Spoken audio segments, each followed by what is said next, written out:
Hello, beautiful, wonderful people. I wanted to make a video for you today. I've been getting so many questions about where my whole journey with my abilities and everything began. What exactly do I experience, and basically where it all started. So let's hit rewind and go back to a time where I have always been considered a little too overly sensitive. I used to be told that all the time. You're too sensitive. You're just sensitive. And I used to think that was an insult. And now I know that it's actually one of my greatest assets. So I went through majority of my childhood being too sensitive and always feeling like I felt things a lot deeper and a lot more in depth than most people do, and in a way that I couldn't even explain it. And so I felt almost unheard because people couldn't understand exactly why I was so emotional or why I felt things the way I did. And then it kind of snowballed on me where I put myself in situations where I didn't feel so great about myself, or around people that were negative, or in really stressful environments. And being a mom, you're always tired and you're always stressed out. Being a wife, being the friend that everybody sought out for, venting or just for comfort. And as a nurse, and ultimately as a critical care nurse, you have a lot of emotions surrounding you. And there was a time in my life where I had suffered from what I thought was major anxiety, and self-diagnosed myself with depression. And it was off and on the majority of my life. However, there was a point in my adulthood a few years ago that I just felt it so much stronger. I felt overwhelmed. I actually went to the doctor and said, I don't know what's wrong with me. I feel like I was going crazy and I need something. I need help because I can't do this anymore. And so she actually prescribed me medication, because that's the answer to everything when you're in the medical field. She prescribed me with medication for anxiety and depression. I never filled it. For some reason, something in me kept telling me, you don't need it. This isn't you. Don't fill it. And it's not that I'm against medication for those things, because there's so many people that benefit from them and so many people that truly actually need them. However, something in me told me this wasn't my answer. And so I never filled it. I actually called it in, but I never picked it up. And so, you know how we mindlessly start scrolling through, Instagram or whatever. I was at a time where I just felt numb and tried to fill my head with every, non-energetic thing I could find, something that wasn't gonna overwhelm me. And so I was scrolling through Instagram, and I didn't follow people with abilities or these spiritual paths or anything back then. And I came across a post that actually talked about manifestation, which led me to learning about being empathic. And when I read what people were saying about being empathic, it's like I finally understood myself. And I was able to really know what kind of tools I needed in order to free myself of this anxiety, depression, pile of crap that I had found myself in. And so I began to do research. I began to follow people that claim themselves to be empathic, and I learned what it truly was. And it's basically people who feel at a different level than everybody else does. And it's actually an ability and not so much a curse. And I learned that everything around us, everything is vibrational energy. And so if we are around negative energy, we're going to absorb the negative energy. People who are empathic absorb it at a much greater level than people who are not. And so I was taking on all this energy from the stress of, the people around me, the situations around me. I was taking on, I work in a career where people are experiencing their worst days of their life. And I was just taking that on, taking it home with me. Let's go, So I learned that the majority of my problems in my head and the feelings that I felt and my anxiety and why I was depressed had nothing to do with me. It had everything to do with the energy I allowed to surround myself with.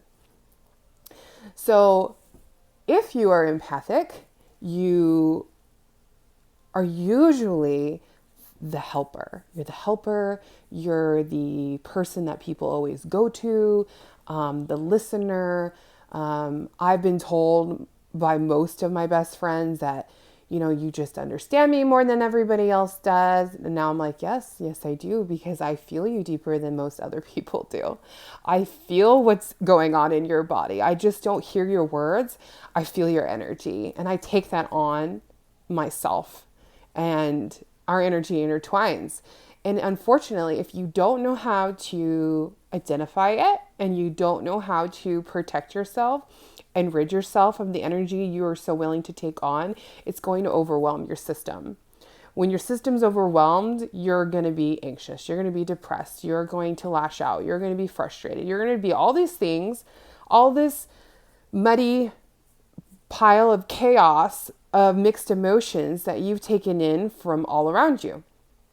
So once I learned that that's what I was doing, I quickly learned through research that I was able to intuitively tap into myself and ask myself, is this mine or someone else's? And instantly, it took practice, but I eventually was able to instantly come to determination that this anxiety isn't mine. There's somebody around me who has anxiety that I am taking on. And it's so funny. I don't know if she'll ever watch this, but the first time I was ever to really identify who was feeling the feelings that I had taken on was at work. And I was sitting at my desk. I'm a nurse. And I was charting. I was fine. And all of a sudden I just had this rush of anxiety just running through me out of nowhere. And this is stuff that happened to me all the time, but I didn't get it. And I thought it was mine. I thought I was going crazy. And I had no reason to be anxious. I was just sitting there charting, and it came at me like a freight train. And I stopped and I said to myself, is this mine or is this someone else's? And instinctively, my subconscious says, this is someone else's. So I was able to feel it and almost track it. And I was able to go up to the person that was feeling that way. And the moment I asked her, are you having anxiety right now? And she said, yes, it's so bad. It just came on all of a sudden, and it feels, and she did this, exactly what I was feeling in my body. She says, it feels like it's just rushing through me, and I don't know what to do. And the moment I figured out who it was, it instantly went away.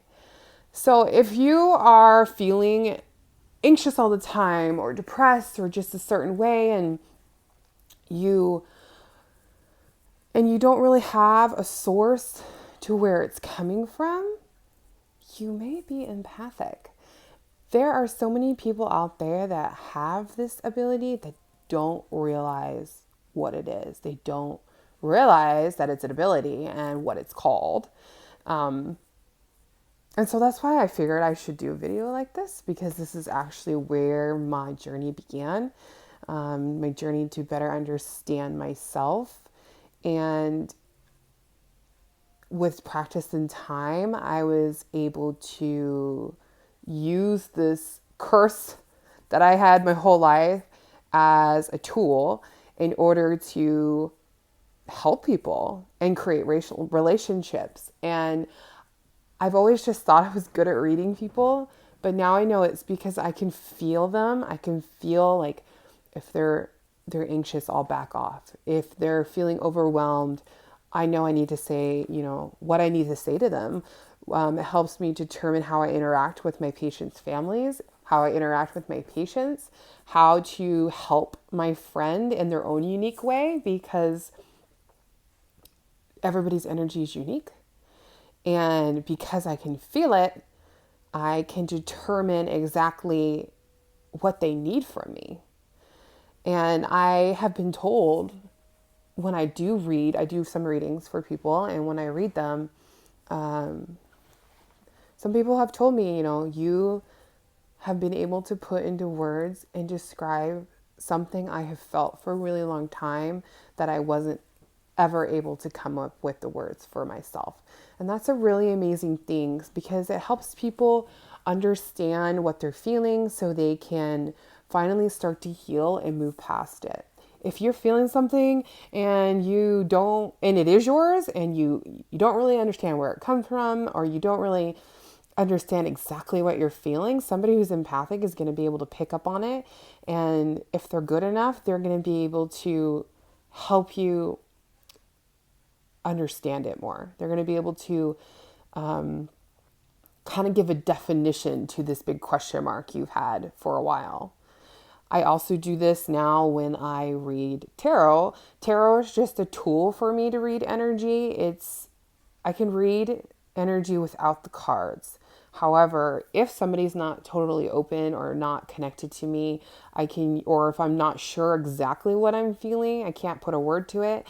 I will read the card's energy, and it will give me more direction.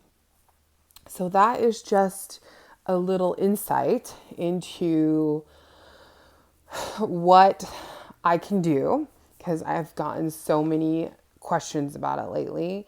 I can read the energy of things that are living, and I can also read the energy of things that are not living, and AKA spirits, which becomes a very interesting skill when you're a critical care nurse, let me tell you. So, if you are a coworker of mine and you see me in one of our dead patients' rooms, it's probably because I can feel them. That's a whole nother video, but I hope this helps some of you. Sometimes your shit isn't your shit. Nope. You don't need to go on, get admitted to the crazy hospital or go on medication, or whatever you think is wrong with you is not really wrong with you. It's what's wrong with everybody else around you. And on that note, be very careful about the energy that you let into your circle, because you're going to take on that energy into your energy. That's why I posted that thing about find people that feel like sunshine, because you need to find people to hang out with that light up your life instead of bogging you down with the negative energy vibes. You need to find people that uplift your energy instead of pulling it down. And you really need to evaluate your circle. And you know what? If there's somebody in your life that you just don't, you love and you want them around you, but they can be negative at times, just be the example and try to spin everything in a more positive angle. So, watch your circle. You are the average of the 5 people's energy you have in your circle.